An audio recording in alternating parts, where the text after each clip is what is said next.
43 days to the next general election, and as such, the main political parties are lining up to make public their manifestos in a bid to woo the electorate. First up is the Jubilee Party that is expected to unveil its manifesto tomorrow at the Kasarani Sports complex. The manifesto is said to be hinging heavily on job creation, education, health and food security among other key pillars.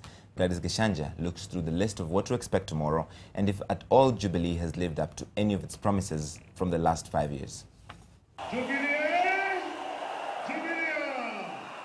It has been 5 years since the Jubilee coalition stood in unison at the Kasarani Sports complex and promised Kenyans to deliver on 7 key pledges touching on a safe Kenya, transformational leadership, a food-secure Kenya, empowering the youth, water and electricity for all, a healthy Kenya and social justice.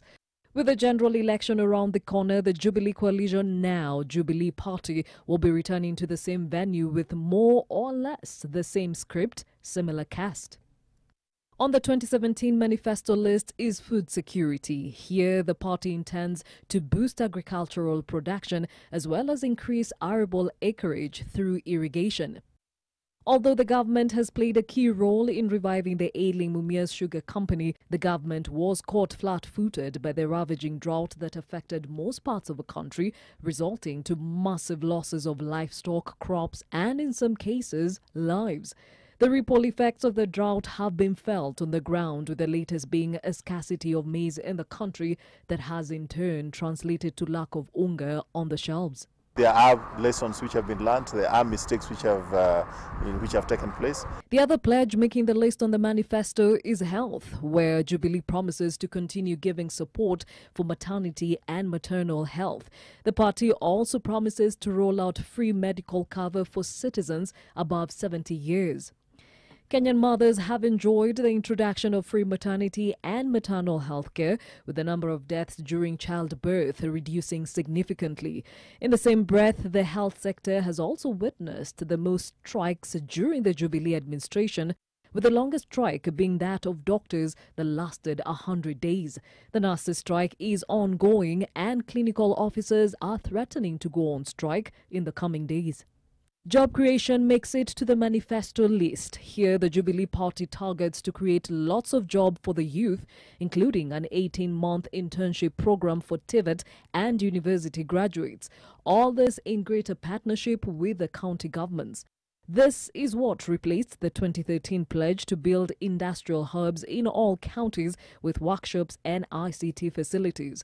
The youth have been great beneficiaries of the Youth and Wezo funds, continuing to offer many an opportunity to access capital for investments and business. However, the NYS scandal that saw billions of shillings misappropriated from the project goes on record as being one of the biggest scandals to rock the Jubilee government.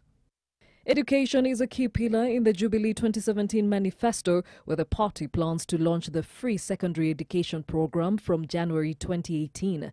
Continued focus on higher education, especially TVETs and university, is on that list.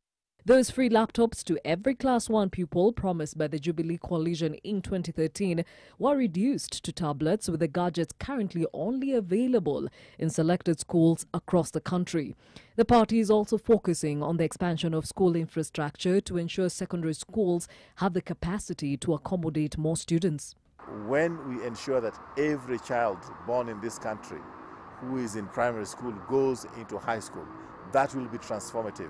It has not happened in the last 50-something years. It is what has defined the difference between Kenya and South Korea, Kenya and Singapore, Kenya and Malaysia. The Jubilee Party intends to continue putting emphasis on expanding connections to electricity, particularly in rural areas, and the completion of the second phase of the SGR, that is, connection to Uganda. Though great strides have been made in connecting more households, the cost of electricity is still high, with some parts of the country still grappling with frequent power blackouts.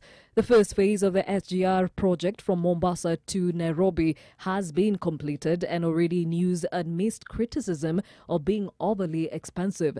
The second phase that will connect to Uganda is on hold due to conservationists going to court to block the rail from passing through the Nairobi National Park. A plan to address human housing issues both in terms of quantity and quality, that is giving affordable, safe housing, is also on the Jubilee Party's agenda this year. The rising cost of housing has rendered many people homeless, hence increasing the number of street children and families.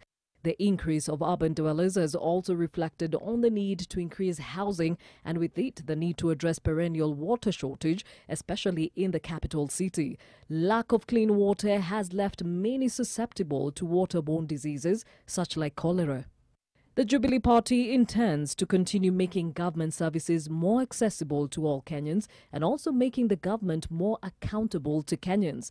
This sticks out as the biggest hurdle for the Jubilee administration, with major corruption scandals including the NYS, Ministry of Health, Eurobond sagas reported during its tenure.